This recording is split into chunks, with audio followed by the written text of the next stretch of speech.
नमस्कार मित्रों मैं राजेश सिंह राजेश जी की रेमेडीज में आप लोगों का स्वागत करता हूं। पितृदोष का जीवन पर क्या प्रभाव पड़ता है, आज इस वीडियो में उसकी चर्चा हम करते हैं। भारतीय संस्कृति पुनर्जन्म के सिद्धांत में विश्वास करती है। हमारे जीवन का प्रमुख उद्देश्य चार पुरुषार्थों धर्म, अर्थ, काम, मोक्ष में से अंतिम मोक्ष को बताया गया है। मोक्ष का तात्पर्य है जीवन मरण के बंधन से मुक्ति पाना। इसका आशय यह भी है कि देह त्याग के पश्चात हमारी आत्मा परमात्मा में विलीन हो जाए तथा पुनः जन्म न लेना पड़े। सभी मोक्ष प्राप्ति की कामना तो करते हैं, किंतु यह इतना आसान भी नहीं है।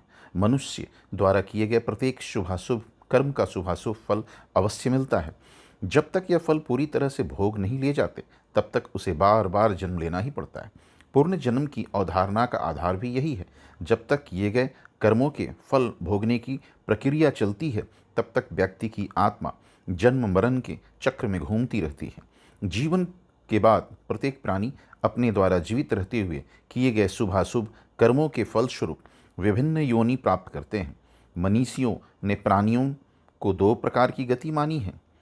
पहला मोक्ष अर्थात जीवन मृत्यु के आवागमन से मुक्ति, तथा दूसरा अपने द्वारा किए गए पाप पुण्य कर्मों के कारण नरक या स्वर्ग भोग कर पुनः जन्म लेना। मृत्यु पश्चात सभी प्राणी अपने अपने शुभाशुभ कर्मों द्वारा श्रेष्ठ लोक में अथवा निकृष्ट लोक में जाते हैं। ऐसा सभी मनीषियों ने एक मत से स्वीकारा है कि मृत्यु पश्चात मृत्यु के बाद इन्हीं प्राणियों को हम पीतर कहते हैं। पीतर का दूसरा अर्थ है हमारे पूर्वज। पितर हमारे पूर्वजों के सूक्ष्म शरीर हैं जो मृत्यु पश्चात मृत्यु के बाद पुनर्जन्म होने तथा विभिन्न लोकों में निवास करते हैं। अपने द्वारा किए गए कर्मों को याद कर सुखी अथवा दुखी होते हैं तथा ऊपरी लोकों में जाने हेतु अपने बल अथवा तेज में वृद्धि की वो कामना करते हैं। यह कामना वे अपने वंश यानी कि पुत्र पौत्रादि द्वारा करते हैं। जिस प्रकार किसी उपग्रह अथवा अंतरिक्ष यान को अपनी कक्षा में स्थापित करने के लिए किसी सहायक वाहक की जरूरत पड़ती है, उसी प्रकार मनुष्य के प्राणों को ऊपरी लोकों में पहुंचाने के लिए बल एवं तेज की आवश्यकता पड़ती है। यह बल अथवा तेज उसे या तो अपने द्वारा जीवित रहते हुए किए गए शुभ कर्मों के परिणाम स्वरूप प्राप्त होता है अथवा मृत्यु के बाद उसके पुत्र पौत्रादि उसकी आत्मा की शांति के लिए निमित्त किए गए कर्मों कृत्यों से प्राप्त होती है। पुराणों में स्पष्ट उल्लेख मिलता है कि जब प्राणी मृत्यु को प्राप्त होता है तो उसके द्वारा किए गए शुभ कर्मों के फलस्वरूप उसमें इतना बल एवं शक्ति साथ होती है कि उसके प्राण अत्यधिक तीव्रता से चंद्रलोक को पार कर ऊपरी सूर्यादि यानी ऊपरी लोक में प्रवेश कर जाते हैं, जहाँ वे जीवन मरण के बंधन से मुक्त होकर देवत्व को प्राप्त हो जाते हैं। इसके विपरीत प्राणी द्वारा किए गए अशुभ कर्मों से उसके बल एवं तेज में कमी होती है। वह मोह माया के वशीभूत होता है और मृत्यु पश्चात यानी मृत्यु के बाद उसके प्राण चंद्रलोक में ही पहुंच पाते हैं। उसके प्राणों के बल एवं तेज के वेग की तुलना में चंद्रमा की आकर्षण शक्ति अत्यधिक तीव्र होती है।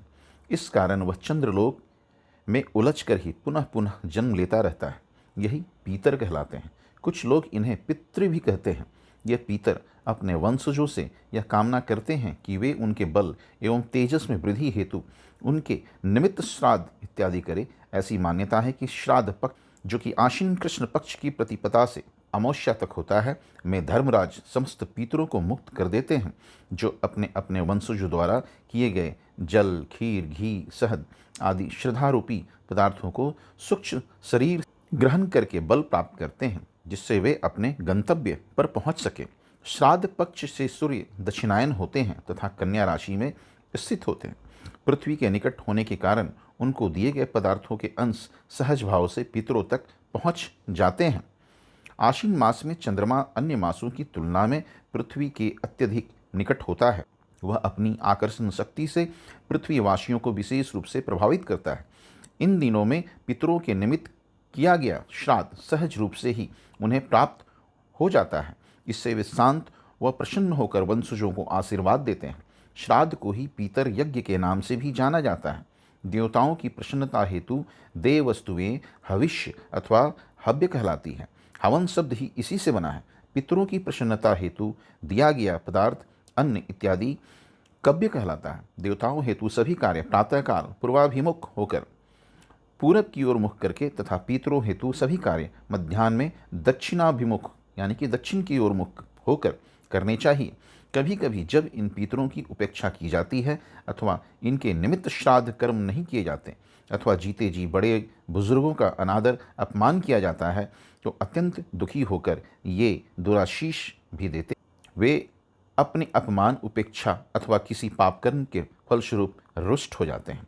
अपने वंशजों को सद्मार्ग दिखाने हेतु दंड स्वरूप कष्ट बाधा अभाव इत्यादि उत्पन्न करते हैं। इसी को पितर दोष के नाम से जाना जाता है। मित्रों, ये वीडियो आपको कैसा लगा कमेंट बॉक्स में आप ज़रूर बताएं।